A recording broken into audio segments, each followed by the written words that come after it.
আপনি ভাবেন না যে খুব বেশি টাকা হলে আপনি ধনী, এটা নয়।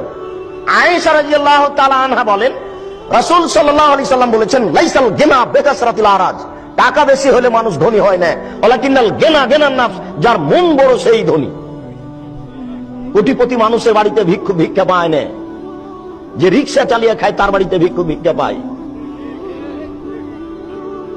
বুখারী মুসলিম আয়েশা রাদিয়াল্লাহু তাআলা আনহা বলেন, আল্লাহ রাসূল বলছেন, লাইসাল গিনা বিকাসরাতিল আরাজ, টাকা বেশি হলে মানুষ ধনী হয় না, ওয়ালাকিনাল গিনা গিনান নাফস, মন বড় হলে মানুষ ধনী হয়। কোটি কোটি টাকার মালিক যারা, তাদের বাড়িতে ভিক্ষা পায় না, যে রিকশা চালিয়ে খায় তার বাড়িতে ভিক্ষা পায়, অতএব এই বড় ধনী।